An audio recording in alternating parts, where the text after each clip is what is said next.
Welcome to Measuring Success Right, the official podcast of the Marriott Student Review, a podcast for students by students, where we connect the leaders of tomorrow with the issues of today.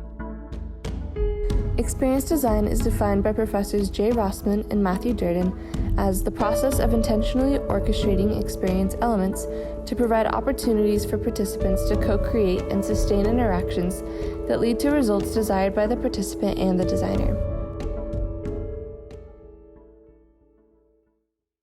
Hello, and welcome to another episode of Measuring Success Right. My name is Spencer McWilliams. And I'm Grant Frazier. And today we're going to be starting this new mini-series called Measuring Success Bytes. Do-do-do-do. That's our little theme song.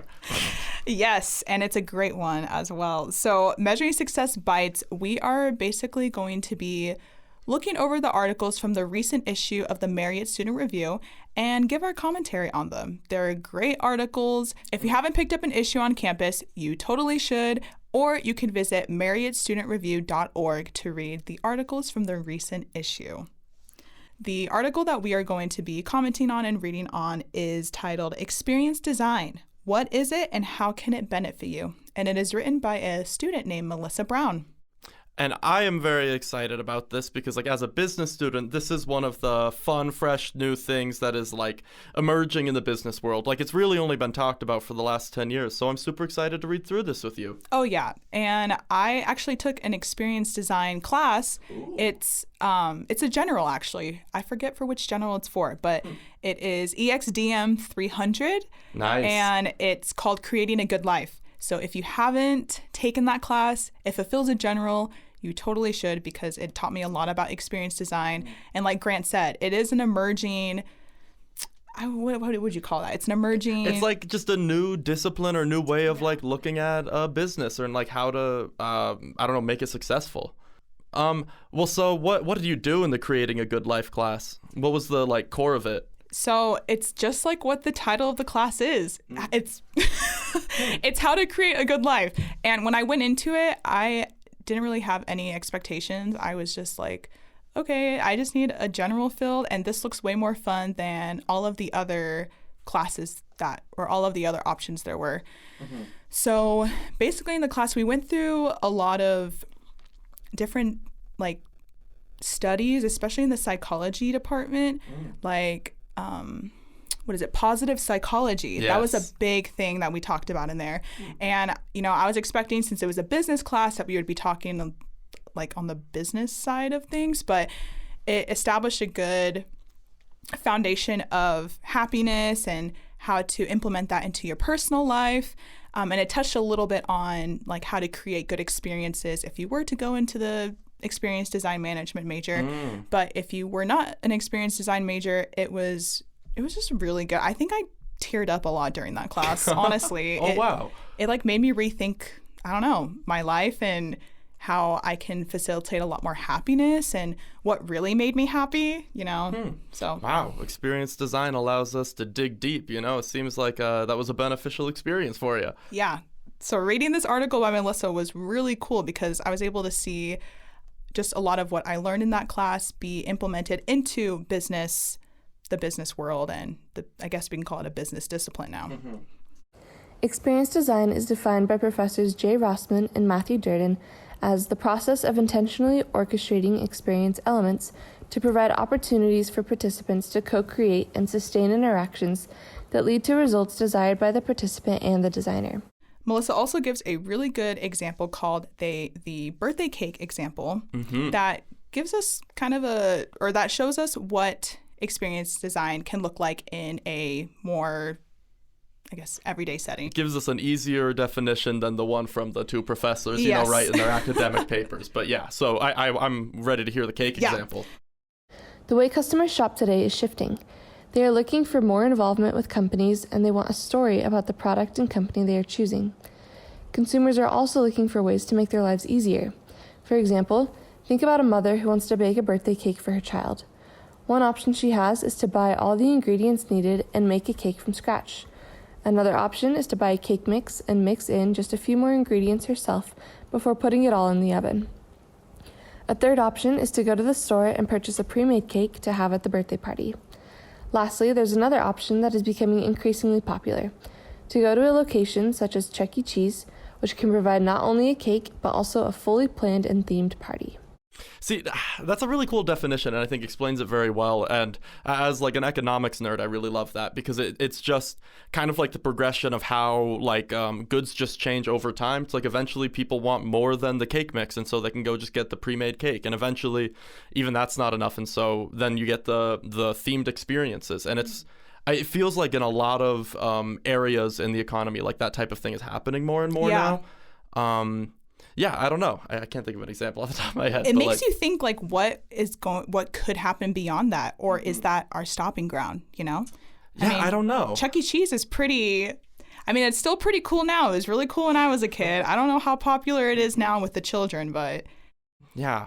Well, I think an experience design isn't necessarily just like creating that experience, but it's also about how you can imbue like experience into every aspect of some type of thing, or like. No, I guess, what did I want to say here? Like, experience design isn't necessarily about, like, an arcade or, like, somewhere you go to, like, experience something, but it's about making the buying experience or the purchasing experience more interesting and more memorable than just going into the store and buying the cake. That reminds me of something that Melissa also mentioned in her article, which she called the progression of economic value, which is the trend that shifts commodities to goods to services and finally experience. And she talks about how, just like what you mentioned, like trying to create a positive experience for the participants, she talks about how experience design, the ultimate goal of it for the participants is to bring about positive memories, a desire to go back, and a motivation to tell their friends about the experience. So I think with those three goals in mind, like it just kind of brings a better definition of what businesses or what people who want to start businesses can do if they want to create better experiences for their store or whatever they're trying to sell. It can definitely be implemented in that. Absolutely. And like a great example of like, I don't know, there are lots of great examples in the economy of places where this happens, but like one that comes to my mind immediately is like when you go to a restaurant like Teppanyaki Japanese Grill, like the type of place where they cook right in front of you, because my favorite. Exactly. I know, me too. And like you can catch the shrimp in your mouth, but it's like, it's not exactly even about the food that makes you go there. When you think about going there, you think about that experience, and that's what experience design is all about. It's about making something that's more memorable than just the product you give. It's about making the entire time that a person is in your establishment or business enjoyable and something that they just want to tell everyone about. Yeah. That goes right into what Melissa also talks about in her article, which is... Melissa covers it all. Yeah, you know, she really did. Yeah, go Melissa. She talks about positive touch points. Can you imagine what that might be, or a positive what do you think touch that would point be? Like in a business? Yes. Let's see. I'd imagine it's like, okay, I'm gonna just take a shot in the dark here. It's like kind of the timeline of the experience that you're in there, like having little positive aspects kind of just sprinkled throughout. Oh, did I get that? Grant, did you read this before you came? I did. I think I would be doing a bad job if I didn't read this before I came. No, that pretty much nailed it. Each interaction your customers have with your company is called a touch point. In their book Designing Experiences, authors J. Robert Rossman and Matthew Durden compare the creation of touchpoints to the composition of a pointillist painting. Up close, each dot seems random and mismatched, but by taking a few steps back, one can see the larger masterpiece those points create. The same principle applies to creating a great experience. The experience is a collection of touchpoints, each deliberately designed to elicit specific emotions and reactions.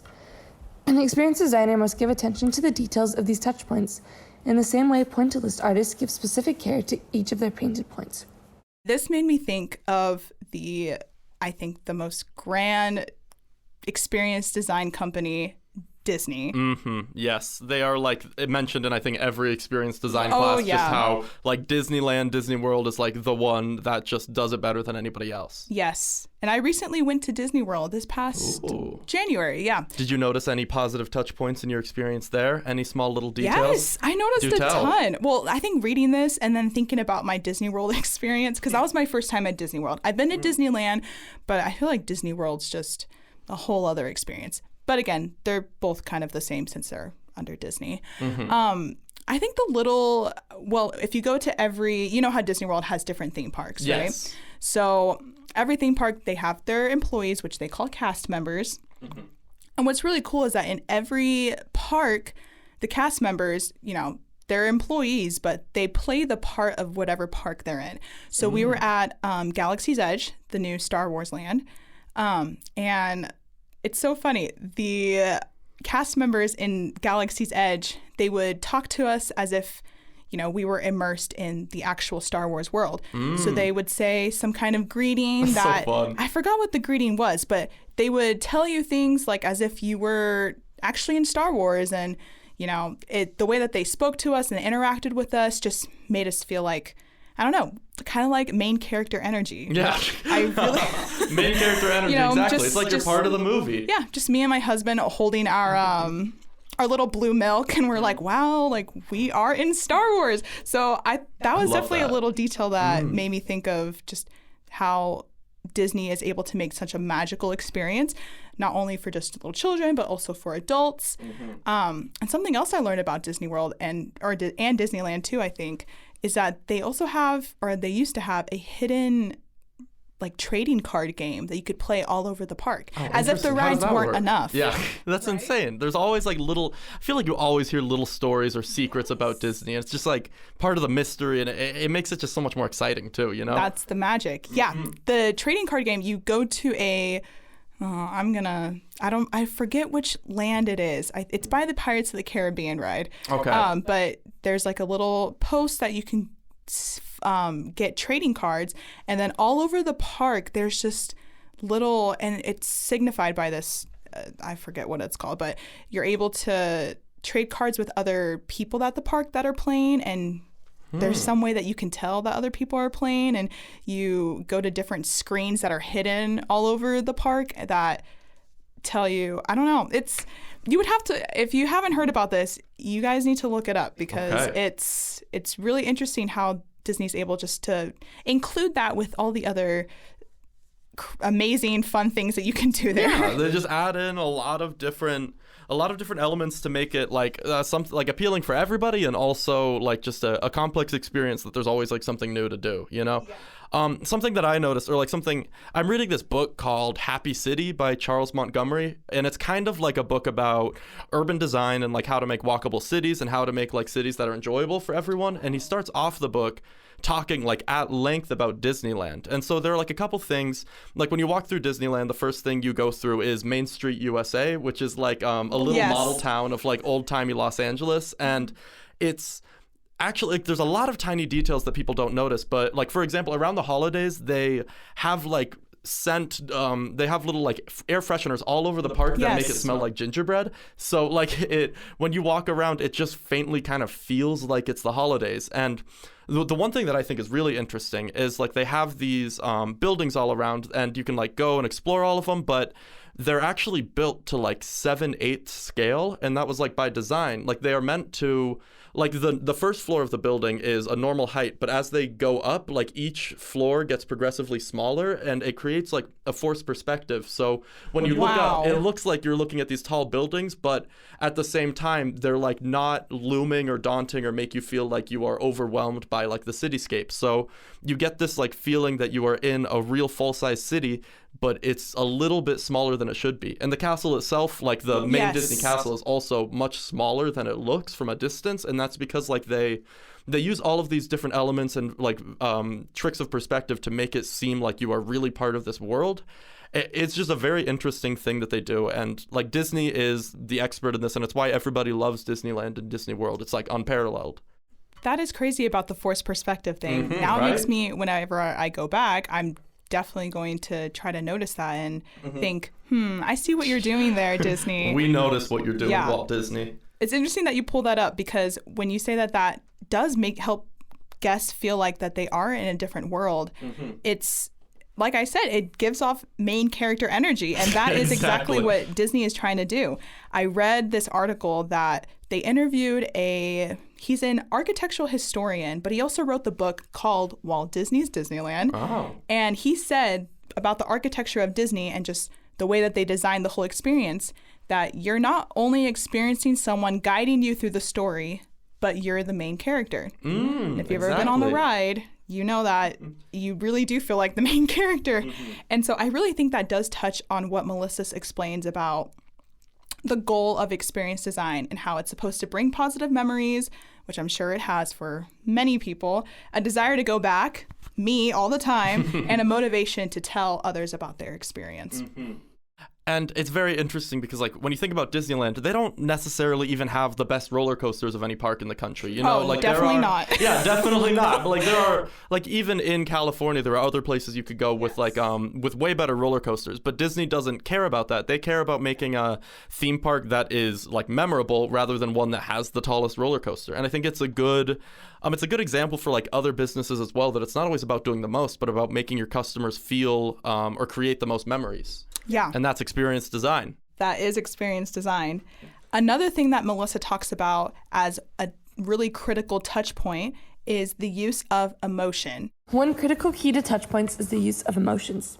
As stated in the International Journal of Contemporary Hospitality Management, emotions are a core component of experiences, and emotions make an experience memorable. Grant, when you have walked into a business, what kind of emotions do you typically feel? Or positive ones, or does it really depend on the business? Well, when I walk into a grocery store, I immediately get really frustrated because I'm really bad at finding things, and I always forget something, and so I just hate grocery stores. So bad experience design there, but like, I mean, it's a grocery store. They could do better. They could do better, exactly. You know, I love walking into Crumble, actually, like the local Provo Crumble, because I don't know, it's not like they're necessarily completely focusing on experience design, but you walk in and they've got these huge monitors that show like their beautiful promo videos of all the cookies of the week, and it just makes me hungry. You can smell them right there, and it's like the whole place is white and chic, and like they've got the pretty pink boxes. So I feel like I enjoy that experience a lot, but I don't know. Most businesses, I feel like I'm indifferent to when I walk in. How can you add emotions to interactions? The best way to do this is to surprise people. Find ways you can meet your customers' needs in a way they might not expect. So I think with your Crumble experience, because I feel that all the time when I walk into Crumble, just the whiff of all of just the cookies being made. And I think also when you walk in, you see them making it. Like they're very transparent. You see the workers at work making those cookies.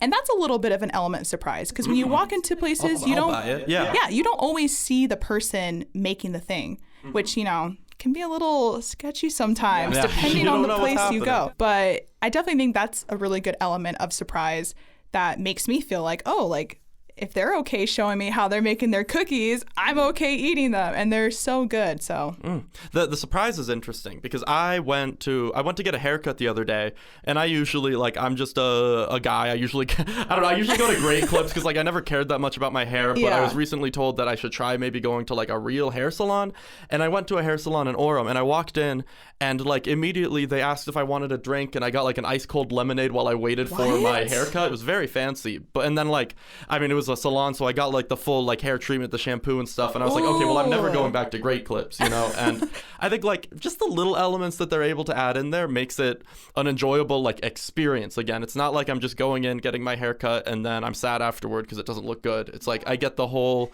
9 yards. You get like the scalp massage and then the lemonade. I felt very fancy. Yeah. And that's exactly what she points out. That is exactly what Melissa points out in her article. She talks about how it could be the simplest of things. So, you know, just like you don't have to go all the way like Disneyland to put in all of these big details to create emotions, but just like giving guests iced lemonade. It was lemonade, right? Yeah. Giving guests iced lemonade, or I don't know, just doing like little simple things, simple forms of customer service that can really improve the satisfaction of whoever's coming in. So it could always be the little things. Exactly. And do you remember what Melissa said in her article about, I thought it was really interesting, the comparison she made to like advertising versus experience design. Like, do you remember reading about that? I don't think I do. Okay, well, I can explain it real quick. So I really liked it because Melissa mentions that like traditional advertising doesn't work as well as it used to, you know, like just putting up a billboard or just like putting up posters around town, like that stuff doesn't work the same way. And experience design is kind of like in a lot of ways, it's a modern method of advertising, because the idea is that a customer is going to go into your store and they're going to be completely wowed and surprised by the experience that they had. Like, it's going to be a shopping experience completely different from anything else they've had in a store like that, and that they're going to go tell all of their friends about it. Yes. So the idea isn't just to like there's a very good incentive for businesses to do this, because it can, like, it's one of the better forms of advertising. People don't trust billboards as much anymore. People don't trust traditional advertising nearly as much as they do word of mouth. Like, that's always going to be the best way to grow a business. So anyway, I just thought that was a really interesting comparison, because I'd never thought about experience design as advertising. Yeah. No, I think that's a great way to intertwine both of those, because it is true. People's experiences as they share with their friends or share with other people, whether it be on social media, which I think is definitely like a great catalyst for experience design. You know, I have definitely seen my friends post on their story places that they have gone to, post about their experiences, and I just take their word just because it sounded great, the way that they describe it. And if your friends are trustworthy, it definitely helps in wanting to go to that business or something. So yeah, absolutely. And you see even cities do this too. Like, you look around Provo, we have murals everywhere, and that's like by design. Like, a lot of independent artists made those, but the idea is that people will post those murals around, like, on social media, and then people will be like, wow, I want to go to that area, and then they will go support local downtown businesses. So the idea with, like, a lot of these, like, murals in malls and cities is to try and, like, create more of a sense of life and, like, get more people into their downtown areas and, you know, go buy some stuff, go buy some products. Yeah, I think that's great.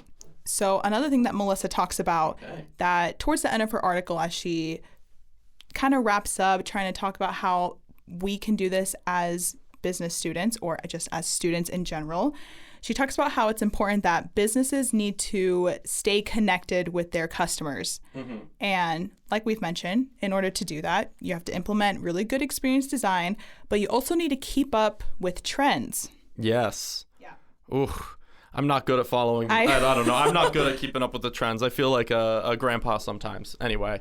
I know. I feel like I know a trend, and then I see some high schooler post something, and I'm like, wait, is that cool now? And then we're old, Spencer. Oh yeah, you know, it's hard to say that at 20, almost 23. I feel like I'm old. My ripe old age of 20. Yeah. Hey, you've passed the teens, so yes, I have. That is old. So what types of trends, does she mention anything? So she doesn't mention any specific trends. Okay. But something that I kind of looked up and researched on the side, kind of talks a little bit about how when we notice these trends, and if you are a entrepreneur and if you're trying to start a business and you want to keep up with the trends, something that'll really help with that is innovation. And I read an article with a fella named Brian Solis, who is a global innovation evangelist. Oh man, interesting. Okay. I did not know what that was, but feels apparently... like a self-made title, but also like full respect to him, you know? I know. It does sound self-made, but I hear it and I believe it. Okay. So all right. He explained that being a global innovation evangelist was basically they study how technology is changing markets and behaviors. Okay. Interesting. So that kind of helps you kind of imagine what he might do. Anyway, he did an interview with McKinsey, and he talked about retailers as experience designers. And something that a quote that he said that I thought was really cool was he's asked, are you a retailer or are you an experience designer, and retail just happens to be a facility of how you transact? So he mentions that retailers will need to demonstrate imagination as part of your brand. Okay, interesting. So the idea is like, I like to not make people just think of you as a clothing store, but like as a place to go that sells clothing. And like a place to go because it's a great experience, and then you get your clothes there too. Yeah. Is that the kind of idea he's pitching? Cool. Yeah. Interesting. And it's a really interesting article, and he like is trying to predict what shopping is going to be like in 2030. Okay. Sounds like a far away, but when you think about it, it's not too far away. It's interesting to think how, you know, I think that's how retail and any kind of store is going to be. And a store that I thought of just that I think encapsulates this experience, or his definition of what retail is going to be and how they can innovate stores to follow these trends is, so it's a fictional it's a fictional store from a television show called Schitt's Creek. SCHITT, everybody. So not we're a clean podcast. Yes, it is. It's a great show. It's very funny. But there's a store in the show that's called Rose Apothecary. If you have never seen the show, you might not know what they sell. But one of the main characters, his name is David. This is a store that he opened up in this really small town that's called Schitt's Creek. And he gives a really good explanation of what the store is. And I think this, like I said, I think this follows with what Brian was explaining in his interview. Ooh. So David describes Rose Apothecary as well, it's a general store, but it's also a very specific store. And it's also not just a store. It's like a place where people can come and get coffee or drinks, but it's not a coffee shop, nor is it a bar. Okay, so we're pretty clear on what it's not. Yeah, it's an environment, and yes, we will be selling things, but it's more like a branded, immersive experience. Oh, I love it. David, wise words from him. And I know, right? That's very funny. And like, he's kind of, in the show, he's kind of like this oddball character. Like, he's very trendy, you know? Like, he's in a small rural town, but he dresses like he's like in Fashion Week in New York City. Yes. And he's very funny. And so the show, it seems like they're like teasing at it a little bit, like making fun of it. But David's also very on the trend in the show, you know? So he's kind of hitting on exactly what all of these stores and like big businesses are trying to push toward now anyway, like is to create a store where it's not just one thing, where it is an entire environment you go to, because like you can go somewhere to get multiple things and just to have an experience that you know is, that you can feel confident is going to be memorable and a good time. Yes. And I think in the show, David does a great job of, trying to follow that idea with a Rose Apothecary. And it's a great, if you want to, I wouldn't say if you want to learn experience design, I would watch the show, but keep that in mind if you ever. Sources for that, but, but keep in mind, look for that if you watch Schitt's Creek. Yes. All right. Lastly, Melissa talks about how we can begin using experience design in businesses that we want to be a part of, or just as a business, here, I should redo that again. Lastly, Melissa talks about how we can begin as business owners in implementing experience design. First, decide how you want to be perceived and how you want your customers to feel in their interactions with you and your company. Think about not only the overall public reaction, but also the sorts of reactions and emotions that your touchpoint moments should inspire in your customers. Next, decide what elements you can add or take away to elicit your desired reaction. Start small. Make a few changes at a time and see how they work before you redo your entire process, only to find out you are on the wrong track. Pay attention to the results you are getting and try to gather feedback. I feel like when implementing experience design into a business, it would just be, I don't know, you just kind of think, do I need to do some big, do I need to make Disneyland from scratch? Yeah. Do I need to get air fresheners that just spray intermittently throughout the store? It wouldn't hurt, but no, there's definitely smaller ways to start, like a hair salon that gives you lemonade, and that's like very cheap for them. It's not very expensive. They had like sodas and stuff too, and that's like 10 cents a cup, once you buy a machine. But it's like you don't have to invest all that much to give customers something that they're just like, oh, I didn't expect that I would get a nice cold drink at this hair salon. Yeah. And most importantly, as you do those small things and, you give the iced water to the customers, look at their reactions, get some feedback from them, and try to see how you can either make the experience better or something that you might need to take away. Interesting. Okay. Well, I think that this is interesting, not just for people who are going to go work at a company and try and pitch some experience design project, or like entrepreneurs, but also for people more generally who are like going to stores and maybe have like noticed this type of thing but didn't have the word for it. Like when you walk into a store now, you might see a lot of the trendy new shops are trying to incorporate experience design, trying to make little positive moments all throughout their store, and see if you can notice those and critique them or notice them and love them. You're just like, keep an eye out. It's kind of fun to kind of see what they try to do, and I feel like when I do notice those things, I appreciate the company even more for wanting to do that, because then I feel more appreciated as a customer, and I feel like I'll be somewhat well taken care of if I'm in there. So exactly. Yeah. Interesting. great. Well, this has been a fun read through today, Spencer. Thank you for guiding us through that Measuring Success Byte. Yes, of course. And thank you so much, Melissa Brown, for writing an incredible article that allowed Grant and I to learn a little bit more about experience design as we talked about it today. Absolutely. It was a wonderful article. And again, you can check out more articles at MarriottStudentReview.org. And so before we go today, we wanted to mention that some exciting news that Measuring Success Right is going to be starting our own Instagram page. So you can follow us. Woo! You can follow us starting today, Monday, at Measuring Success Right on Instagram, and you can also follow our sister page at Marriott Student Review, who we are closely associated with. So we're going to be posting little audio snippets there. We're going to be updating about new episodes, posting stories, getting listener comments and feedback. So if you want to engage with Measuring Success Right more often and in a more informal way, then follow our Instagram. Yep, we're happy to interact with you all and get to post some fun things. Yeah, we're excited. We're aiming for 1 million followers by the end of the year. So we've got a long way to go from 0 today, Well, thank you all for listening. We hope you all have a great rest of your week, and we'll see you next time on Measuring Success Right. Bye, everyone. Make sure you subscribe to our podcasts on Apple Podcasts, Spotify, Google Play, or SoundCloud so you never miss an episode. Be a friend and tell a friend about Measuring Success Right.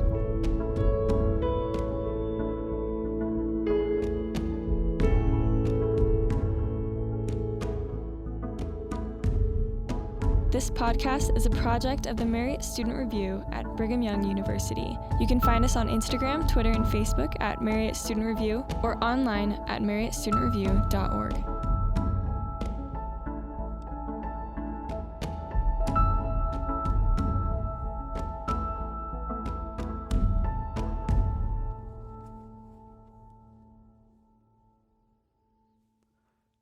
The views and opinions expressed in this podcast do not necessarily reflect official policy or position of Brigham Young University or The Church of Jesus Christ of Latter-day Saints.